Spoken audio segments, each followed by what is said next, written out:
ओम सूर्याय नमः। हरे राम। आप सभी का दिन मंगलमय हो। आज हम एक नई ऊर्जा के साथ शुरू करते हैं, जहां आध्यात्मिक कथाएं और भक्ति का संगम आपको नई प्रेरणा देगा। आइए मिलकर इस सफर में डूबे और हर पल को जीवंत बनाएं। आज तारीख है 27 दिसंबर, दिन है शनिवार, और आज है पौष मास के शुक्ल पक्ष की सप्तमी और अष्टमी तिथि। सप्तमी तिथि आज दोपहर 1:09 तक रहेगी। उसके बाद अष्टमी तिथि शुरू हो जाएगी और आज ब्रह्म मुहूर्त सुबह 5:34 से 6:22 तक रहेगा। सूर्योदय होगा सुबह 7:10 पर, सूर्यास्त शाम 5:45 पर। आज भद्रा भी लग रही है, और जब भद्रा का वास मृत्युलोक में होता है तो ये पृथ्वी लोक पर सभी शुभ कार्यों के लिए अशुभ मानी जाती है। इस बार भद्रा का वास मृत्युलोक में ही है। भद्रा काल आज दोपहर 1:09 से देर रात 12:39 तक रहेगा। अब सुनिए पौष मास महात्म्य की आज की रोचक कथाएं। अगर आपको ये कथाएं पसंद आती हैं तो वीडियो को लाइक करके अपना प्यार दिखाएं। जैसे आपको इनका इंतजार रहता है, वैसे ही मुझे आपके कमेंट्स और लाइक्स का इंतजार रहता है। आइए पहले सुनते हैं ललिता की दैनिक भक्ति की कहानी। इस कहानी को ललिता माँ कहती थी और भगवान हरि सुनते थे। एक दिन भगवान हरि को किसी ज़रूरी काम से बाहर जाना पड़ा, तो ललिता माँ ने कहा, भगवान मेरा तो 12 साल का दैनिक भक्ति नियम है, अब आप बाहर जाएंगे तो मैं अपनी कहानी किसे सुनाऊंगी। तब हरि ने कहा, ललिता तुम कुएं के किनारे जाकर बैठ जाना और वहाँ जो भी महिलाएं पानी भरने आएंगी उन्हें अपनी कहानी सुना दिया करना। ललिता माँ कुएं के किनारे जाकर बैठ गई। तभी एक महिला आई। उसने रेशम की जरी वाली साड़ी पहनी थी और चांदी का घड़ा लिया था। ललिता माँ ने उसे देखकर कहा, बहन मेरी 12 साल की भक्ति कहानी सुन लो। लेकिन वो महिला बोली, मैं तुम्हारी कहानी सुनूंगी तो भर जाने में देर हो जाएगी और मेरी सास मुझसे झगड़ा करेगी। इसलिए उसने कहानी नहीं सुनी और घर चली गई। लेकिन घर पहुंचते ही उसकी रेशम जरी वाली साड़ी फट गई। चांदी का घड़ा मिट्टी के घड़े में बदल गया। सास ने देखा तो पूछा, बहू ये किसका दोष ले आई हो? बहू बोली, मांझी कुएं पर एक महिला बैठी थी, उसने अपनी कहानी सुनाने को कहा, लेकिन मैंने नहीं सुनी, शायद उसी का फल मिला। अगले दिन वही साड़ी और वही घड़ा लेकर सास कुएं के किनारे गई। सास को वहां ललिता माँ बैठी मिली, तो ललिता माँ ने कहा, बहन मेरी कहानी सुन लीजिए। सास बोली, एक बार क्या, मैं तो 4 बार सुन लूंगी। तब ललिता माँ बोली, हरि आए, भानु आए, देश के पुजारी आए, दैनिक भक्ति का नियम लाएं। आओ हरि, बैठो हरि, गरम रसोई खाओ हरि, मक्खन मिश्री खाओ हरि, दूध बताशा पियो हरि, सूती पलंग पर सो हरि, शॉल दुपट्टा ओढ़ो हरि। जब बोलूं हरि ही हरि, हरि सवारेंगे सबके काम, खाली घर भरेंगे भंडार, सबका काम पूरा करेंगे। जय हरि जय हरि जय जय हरि। सास बोली, बहन कहानी तो बहुत अच्छी लगी। फिर कहानी सुनकर सास घर चली गई और उसकी साड़ी फिर रेशम जरी वाली बन गई। मिट्टी का घड़ा चांदी के घड़े में बदल गया। बहू ने देखा तो बोली, सासू माँ आपने ये कैसे किया? सास बोली, बहू तुम दोष लेकर आई थी, मैं अब दोष उतार कर आ रही हूँ। बहू ने पूछा, मांझी वो कुएं वाली महिला कौन है?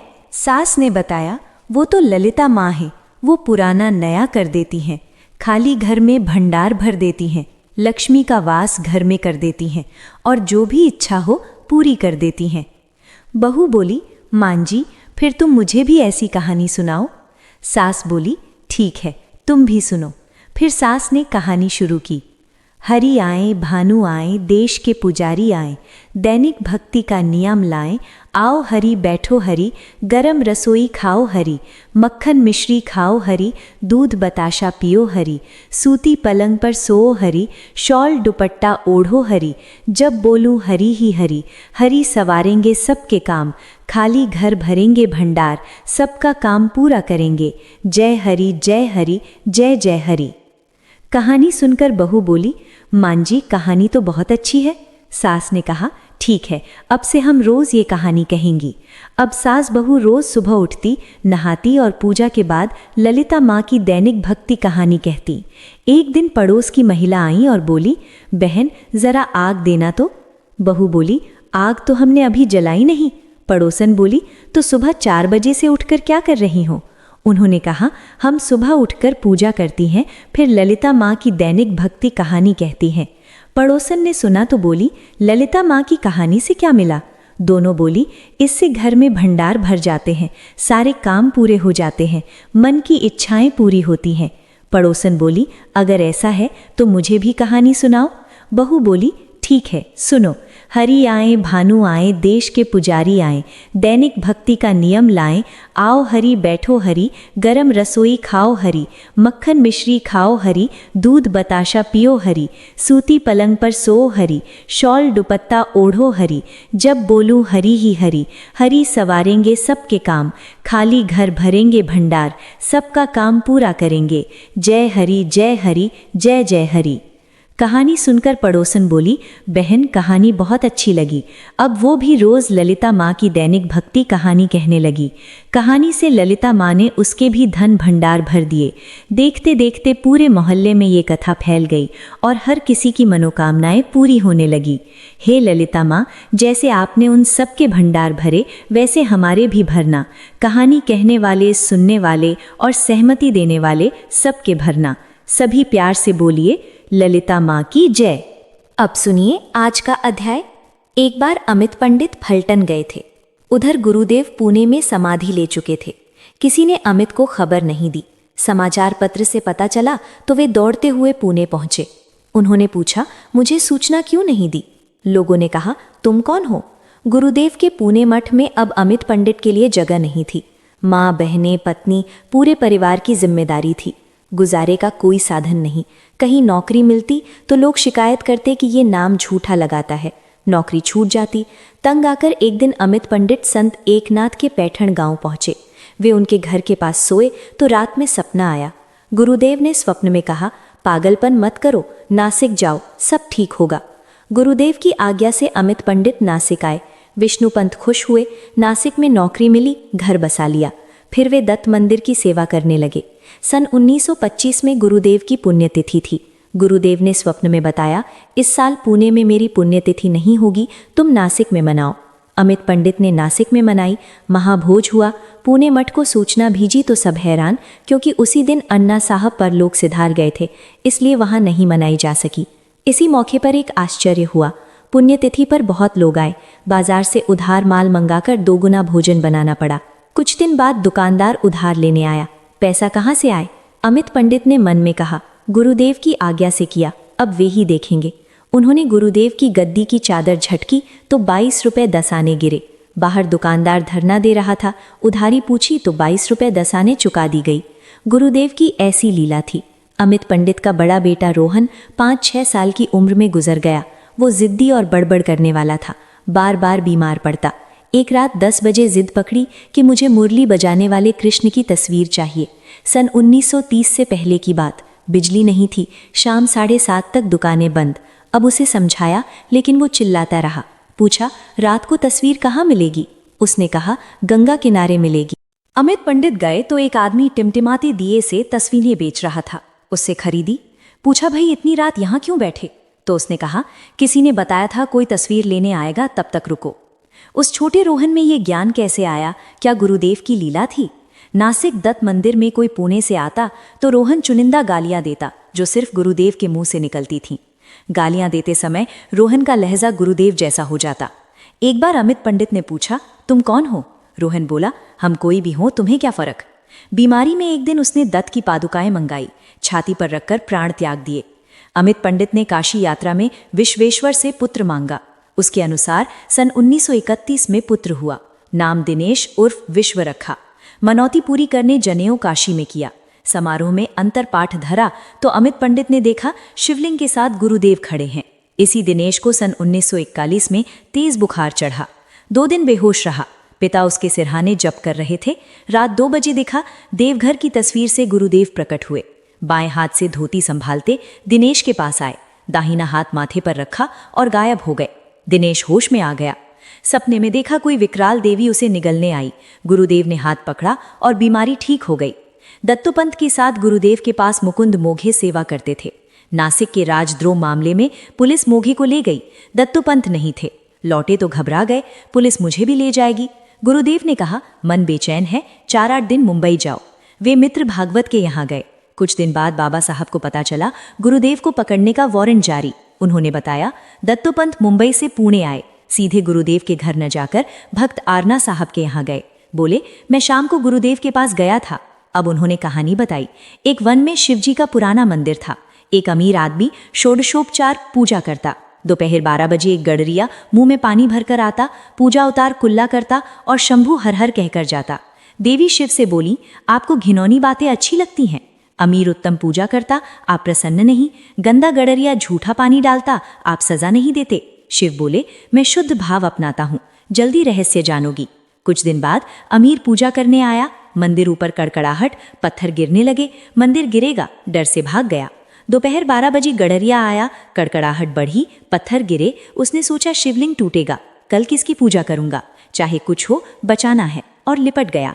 कहानी पूरी कर गुरुदेव बोले, निष्ठा ऐसी होनी चाहिए। आरना साहब की बात सुन दत्तोपंत समझ गए। गुरुदेव ने मेरे लिए बताई। वे गुरुदेव के पास आए, वारंट की बात बताई। गुरुदेव ने चाय पी ली। बोले, यहाँ रहने के बदले जेल में रह लेंगे। जो डरावनी खबर थी उसे सुनकर नहीं डगमगाए। किसी को कुछ नहीं हुआ, मोघे बरी हो गए। अटल निष्ठा संकटों से पार कराती है। नासिक में नारायण महाराज नाम के सिद्ध थे। गोदावरी किनारे नग्न विदेही रहते। गीता नाम की तवाइफ शिष्या थी। रोज आकर अच्छे दलीचे पर बिठाती, घंटा भर भक्ति गीत सुनाती। एक दिन नासिक का अंग्रेज कलेक्टर पत्नी के साथ घूमने आया। नग्न नारायण महाराज पर नजर पड़ी। आदेश दिया, नासिक से दूर ले जाओ उन्हें। चांदोरी गांव में रखा। गीता गुरु दर्शन से वंचित हो गई। हर बृहस्पतिवार तांगे से मालिक के साथ चांदोरी जाती, सेवा करती। उन्होंने परखा, कभी गोद में बैठ पाखाना करते, गीता भक्ति से साफ करती, गीत सुनाती। एक बार नारायण महाराज ने पूछा, हमारे पीछे क्यों पड़ी, क्या चाहती हो? उसने कहा, आपका साथ। सुनते ही महाराज ने तमाचा जड़ा, वो बेहोश हो गई। मालिक पानी लाने दौड़ा। महाराज ने रोका, कहा, आज से तुम्हारा रिश्ता खत्म, चाहो तो सेवा करो, कल इसी समय होश आएगी। आज्ञा से नासिक लाया, सेवा की। नारायण महाराज समाधि लेने पर गुरुदेव नासिक आए। गीता दत्त मंदिर में दर्शन करने गई। गुरुदेव ने कहा, जब तक मैं हूं रोज प्रसाद लेने आओ। आज्ञा से रोज आती। भोजन के बाद पान तंबाकू खाकर जाती। एक दिन गुरुदेव ने लोगों से कहा, तुम पूछते हो परमार्थ में आगे क्यों नहीं बढ़ते, आओ दिखाता हूं। ऊपरी मंजिर गए। गीता पान खाकर तंबाकू फांकने को थी। गुरुदेव ने पूछा, गीता चांदोरी गई थी? इतना सुनते फट पड़ी, रोते हुए बोली, चांदोरी में अब क्या रखा? रोने के बाद मन हल्का हुआ, आंखें पोंछकर चली गई।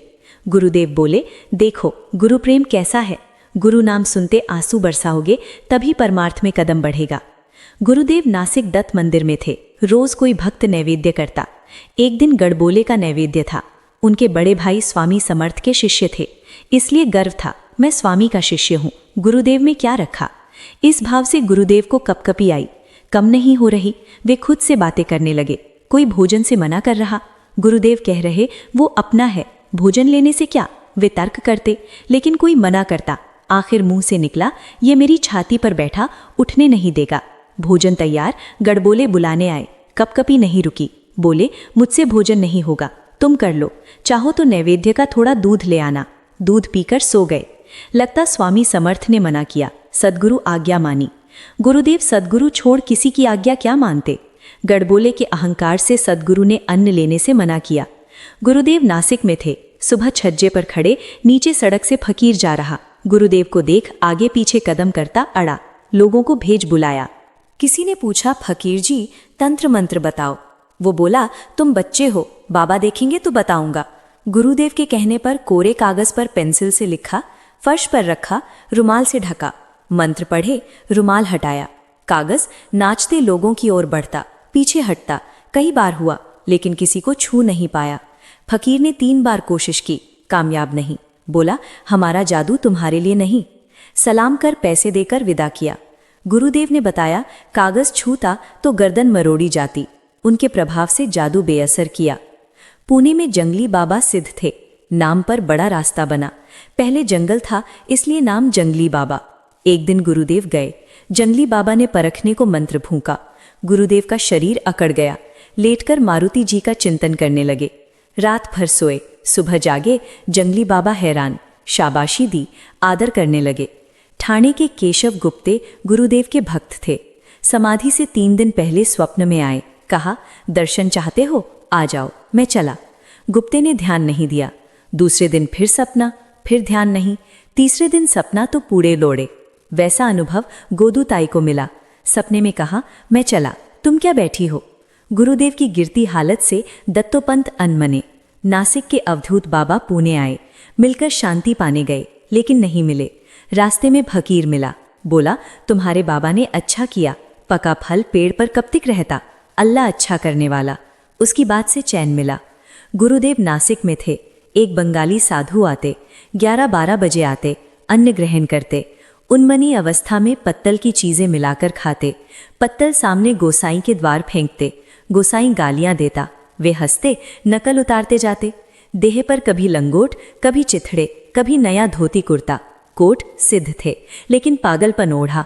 गुरुदेव के पास चुप रहते, बड़बड़ाते तो मना करने पर घुटनों में सिर छुपा घंटों बैठते। दोपहर ना आते तो शाम आते। गुरुदेव फल पेड़े देते। शाम अंधेरा छाने पर वन में गुम, योगाभ्यास करते। गुरुदेव प्रेम से पूछताछ करते। शिष्यों से कहते, भगवान तुम्हारे लिए घर बैठे ऐसे आदमी लाता है। भगवान संतों के रूप में लीलाएं दिखाते, भक्तों को दर्शन देते। ये था आज का प्रसंग। आगे का कल के अध्याय में सुनिएगा। अब सुनिए लपसी और तपसी की कहानी। एक बार एक लपसी था, एक तपसी था। तपसी हमेशा भगवान की तपस्या में लीन रहता। लपसी रोज 1.25 सेर लापसी बनाकर भगवान को भोग लगाकर खाता। एक दिन दोनों झगड़ने लगे। तपसी बोला, मैं रोज तपस्या करता हूँ इसलिए मैं बड़ा। लपसी बोला, मैं रोज 1.25 सेर लापसी भोग लगाता हूँ इसलिए मैं बड़ा। नारद जी गुजर रहे, दोनों को झगड़ते देख पूछा, क्यों झगड़ा कर रहे। दोनों ने अपना कारण बताया। नारद जी बोले, फैसला कल करूंगा। अगले दिन लपसी तपसी स्नान कर भक्ति करने आए। नारद जी ने छुपकर 1.25 करोड़ की एक अंगूठी रख दी। तपसी की नजर पड़ी, चुपचाप उठाकर नीचे दबा ली। लपसी की नजर पड़ी, लेकिन ध्यान नहीं दिया। भोग लगाकर लापसी खाने लगा। नारद जी सामने आए। दोनों ने पूछा, कौन बड़ा। नारद जी ने तपसी से खड़ा होने को कहा। खड़ा हुआ तो नीचे अंगूठी दिखी। नारद जी बोले, तपस्या के बाद भी चोरी की आदत नहीं गई, इसलिए लपसी बड़ा। तुम्हारी तपस्या का फल नहीं मिलेगा। तपसी शर्मिंदा हो क्षमा मांगने लगा। पूछा, मेरी तपस्या का फल कैसे मिलेगा। नारद जी बोले, अगर कोई गाय और कुत्ते की रोटी नहीं बनाएगा तो मिलेगा। अगर कोई ब्राह्मण को भोजन कराकर दक्षिणा नहीं देगा तो मिलेगा। अगर कोई साड़ी के साथ ब्लाउज नहीं देगा तो मिलेगा। अगर कोई दिए से दिया जलाएगा तो मिलेगा। अगर कोई सारी कहानी सुने लेकिन तुम्हारी कहानी ना सुने तो मिलेगा। उसी दिन से हर व्रत कथा के साथ लपसी तपसी की कहानी सुनी कही जाती है। अब सुनिए भक्तगण शिव स्तुति। श्री रवि हरत हो घोरतम, अगणित किरण पसारी। वंदन करूं तब चरणों में, अर्घ दूं जलधारी। सकल सृष्टि के स्वामी हो, सचराचर के नाथ। निस दिन होते तुमसे ही, होते संध्या प्रभात। जय भगवान सूर्य तम्हारी, जय खगेश दिनकर शुभकारी। तुम हो सृष्टि के नेत्र स्वरूपा, त्रिगुणधारी त्रिवेद स्वरूपा। तुम ही कर्ता पालक संहारक, भुवन चतुर्दश के संचालक। सुंदर बदन चतुर्भुजधारी, रश्मि रथ तुम गगन बिहारी। चक्र शंख और श्वेत कमलधर, वर मुद्रा सोहत चोटेकर।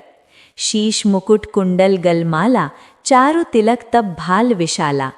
सप्त अश्व अति ध्रुत गामी, अरुण साथी गति अविरामी। रक्त वर्ण आभूषण धारक, अति प्रिय हेथाल पदारथ। सर्वात्मा कहे तुम्हें ऋग्वेद, मित्र कहे तुमको सब वेदा। पंच देवों में पूजे जाते, मनोवांछित फल साधक पाते। द्वादश नाम जाप उद्धारक, रोग शोक और कष्ट निवारक। माँ कुंती तब ध्यान लगाया, दानवीर सुत कर्ण सो पाया। राजा युधिष्ठिर तब जस गाया, अक्षय पात्र वो वन में पाया। शस्त्र त्याग अर्जुन अकुराया, वन आदित्य हृदय से पाया। विंध्याचल तब मार्ग में आया, हाहाकार तिमिर से छाया। मुनि अगस्त गिरि गर्भ मिटाया, निज तप बल से विंध्य नवाया। मुनि अगस्त तब महिमा गाई, सुमिरन भय विजय रघुराई। तुझे विरोचन मधुर फल जाना, मुख में लीन हि तोहे हनुमाना। तव नंदन शनिदेव कहावे, पवन के सूत शनि तीर मिटावे। यज्ञ व्रत स्तुति तुम्हारी कीन्ही, भेंट शुक्ल यजुर्वेद की दीन्ही। सूर्य सूर्यमुखी खरतर दब रूपा, कृष्ण सुदर्शन भानु स्वरूपा। नमन तोहे ओंकार स्वरूपा, नमन आत्मा अरुण स्वरूपा। दिग दिगंत तब तेज प्रकाशे, उज्ज्वल रूप तुम्ही आकाशे। दश दिग्पाल करत तब सुमिरन, अंजलि नित्य करत है अर्पण। त्रिविध ताप हरता तुम भगवान, ज्ञान ज्योति करत तुम भगवान। सफल बनावे तब आराधन, गायत्री जप सरल है साधन। संध्या त्रिकाल करत जो कोई, पावे कृपा सदा तब वोई। चित शांति सूर्याष्टक देवय, व्याधि अपघात सब हर लेवय। अष्टदल कमल यंत्र शुभकारी, पूजा उपासना तब सुखकारी। माघ मास शुद्ध सप्तमी पावन, आरंभ हो तब शुभ व्रत पालन। भानु सप्तमी मंगलकारी, भक्तिदायिनी दोषहारी। रविवासर जो तुमको ध्यावे, पुत्रादिक सुख वैभव पावे। पाप रूपी पर्वत के विनाशी, ब्रज रूप तुम हो अविनाशी। राहु आन तब ग्रास बनावे, ग्रहण सूर्य को लग जावे। धर्म दान तब करते हैं साधक, मिटत राहु तब पीड़ा बाधक। सूर्य देव तब कृपा कीजिए, दीर्घ आयु बल बुद्धि दीजिए। सूर्य उपासना कर नित ध्यावे, कुष्ठ रोग से मुक्ति पावे। दक्षिण दिशा तोरी गति जावे, दक्षिणायन वो ही कहलावे। उत्तर मार्गी तोर रथ होवे, उत्तरायण तब वो कहलावे। मन और वचन कर्म हो पावन, संयम करत भक्ति आराधन। भरत दास चिंतन करत धरती, दिनकर तब ध्यान रखियो। कृपा इस भक्त पे तुम्हारी, सूर्य भगवान ओम जय सूर्य भगवान। जय हो दिनकर भगवान, जगत के नेत्र स्वरूपा। तुम हो त्रिगुण स्वरूपा, धरत सभी तब ध्यान। ओम जय सूर्य भगवान। सारथी अरुण है प्रभु तुम, श्वेत कमल धारी। तुम चार भुजाधारी, अश्व है साथ तुम्हारे। कोटि किरण पसारे, तुम हो देव महान। ओम जय सूर्य भगवान। उषा काल में जब तुम उदयाचल आते, सब तब दर्शन पाते। फैलाते उजियारा, जागता तब जग सारा। करे सब तब गुणगान, ओम जय सूर्य भगवान। संध्या में भुवनेश्वर, अस्त चल जाते। गोधन तब घर आते। गोधूली बेला में, हर घर हर आंगन में, हो तब महिमामान। ओम जय सूर्य भगवान। देव दनुज नर नारी, ऋषि मुनिवर भजते। आदित्य हृदय जपते, स्तोत्र ये मंगलकारी। इसकी है रचना न्यारी, दे नव जीवन दान। ओम जय सूर्य भगवान। तुम हो त्रिकाल रचयिता, तुम जग के आधार। महिमा तब अपरंपार, प्राणों का सिंचन करके भक्तों को देते बल बुद्धि और ज्ञान। ओम जय सूर्य भगवान। भूचर जलचर खेचर, सबके हो प्राण तुम ही। सब जीवों के प्राण तुम ही, वेद पुराण बखाने। धर्म सभी तुम्हें माने, तुम ही सर्वशक्तिमान। ओम जय सूर्य भगवान। पूजन करती दिशाएं, पूजे दश दिग्पाल। तुम भुवनों के प्रतिपाल, ऋतुएं तुम्हारी दासी। तुम शाश्वत अविनाशी, शुभकारी अंशुमान। ओम जय सूर्य भगवान। ओम जय सूर्य भगवान। जय हो दिनकर भगवान, जगत के नेत्र स्वरूपा। तुम हो त्रिगुण स्वरूपा, धरत सभी तब ध्यान। ओम जय सूर्य भगवान। ओम जय सूर्य भगवान। ओम जय सूर्य भगवान। अब सुनिए तुलसी चालीसा। जय जय तुलसी देवी सत्यवती सुखदायिनी, नमो नमो हरिप्रिया श्री वृंदावन निवासिनी। श्री हरिशीष विराजिनी देहु अमर वर अम्ब, जनहित हे वृंदावनी अब न करहो विलंब। धन्य धन्य श्री तुलसी माता, महिमा अगम सदा श्रुति गाता। हरि के प्राण से तुम प्यारी, हर हेतु कीनो तप भारी। जब प्रसन्न हो दर्शन दीन हो, तब कर जोर विनय कीन हो। हे भगवंत कंत मम होहु, दीन जानी जान छोड़हु छोहु। सुनी लक्ष्मी तुलसी की वाणी, दीनहु श्राप कद पर आनु। उस अयोग्य वर मांगन हारी, होहु बिटप तुम जड़ तनुधारी। सुनी तुलसी ही श्रापो तेह ठामा, करहु वास तहु नीचन धामा। दियो वचन हरि तब तत्काला, सुनहु सुमुख जानहु होहु बिहाला। समय पाई बहु रोपा तोरा, पूजहु आस वचन सतमोरा। तब गोकुल में गोप सुदामा, तास सुभग तुलसी तुबामा। कृष्ण रास लीला के माही, राधे श्याम प्रेम लखनाही। दियो श्राप तुलसी तत्काला, नर लोकहि तुम जन्महु बाला। यो गोप वह दानव राजा, शंख चूड़ नामक सिर ताराजा। तुलसी भसु की नारी परम सती, गुण रूप अगारी। असद्व कल्प बीत जब गयु, कल्प तृतीय जन्म तब भयु। वृंदा नाम भयो तुलसी को, असुर जलंधर नाम पति को। कर अति द्वंद अतुल बलधामा, कीना शंकर से संग्रामा। जब निज सैन्य सहित शिवहारे, मरह न तब हरिहर ही पुकारे। पतिव्रता वृंदा नारी को, कुन सके पति ही संहारी। तब जलंधर ही भेष बनाई, वृंदा ढि हरि पहुँचो जाई। शिवहित लहकर कपट प्रसंगा, कियो सत्यत्व धर्म तो ही भंगा। भयो जलंधर कर संहारा, सुनी उर शोक उपारा। तेह क्षण दियो कपट हरितारी, लख वृंदा दुख गिरा उचारी।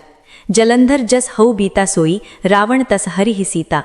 अस प्रस्तर सम हृदय तुम्हारा, धर्मखंड मम पति संहारा। यही कारण लह श्राप हमारा, होवे तनु पाषण तुम्हारा। सुनी हरि तुरत ही वचन उचारे, दियो श्राप बिना विचारे। लखियो न निज कर दूत पति को, छलन चाहियो जब पार्वती को। जड़मति तोहु अस हऊ जड़ रूपा, जग में तुलसी बिटप अनूपा। धग रूप हम शालीग्रामा, नदी गंडकी बीच ललामा। जो तुलसी दल हम चढ़ा है बे, सब सुख भोग परम पद पाए है बे। बिनु तुलसी हरि जलत शरीरा, अतिशय उठत शीश उर पीरा। जो तुलसी दल हरि सिर धारत, सो सहस्र घट अमृत डारत।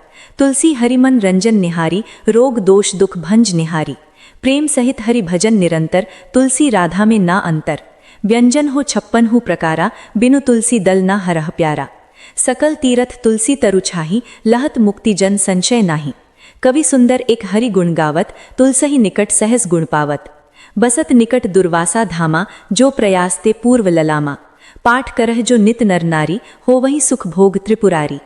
तुलसी चालीसा पढ़ तुलसी तरु गृहधारी, दीप दान कर पुत्र फल पावे, बंध्य नारी सकल दुख दारिद्र्य। हरिहर परम प्रसन्न आशुधन, जन लड़ह कर बसह पूर्ण अत्र लाह। अभिमत फल जगत में लाह, पूर्ण सब काम जेह दल अर्पह तुलसी, तह सहस बसह हरिराम। तुलसी महिमा नाम लख, तुलसी सूत सुखराम। मानस 40 रचो, जग में तुलसीदास। प्रेम से बोलिए श्री कृष्ण भगवान की जय, तुलसी महारानी की जय। तुलसी महारानी नमो नमो हरि की पटरानी, नमो नमो तुलसी महारानी, नमो नमो धन तुलसी पूर्ण, तब कीन्हो शालीग्राम बनी पटरानी। नमो नमो तुलसी महारानी, नमो नमो हरि की पटरानी, नमो नमो।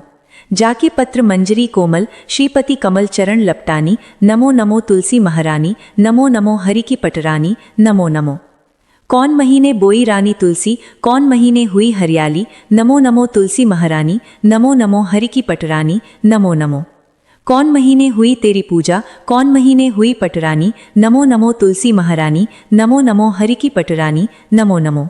आषाढ़ मास में बोई रानी तुलसी, सावन महीने हुई हरियाली। नमो नमो तुलसी महारानी, नमो नमो हरि की पटरानी, नमो नमो।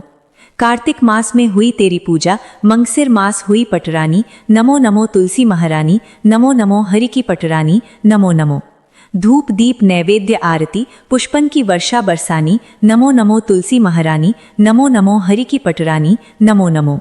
56 भोग 36 व्यंजन, बिन तुलसी हरि एक न मानी। नमो नमो तुलसी महारानी, नमो नमो हरि की पटरानी, नमो नमो। जो तुलसी को सवेरे गाए, श्री कृष्ण के दर्शन पाए। नमो नमो तुलसी महारानी, नमो नमो हरि की पटरानी, नमो नमो।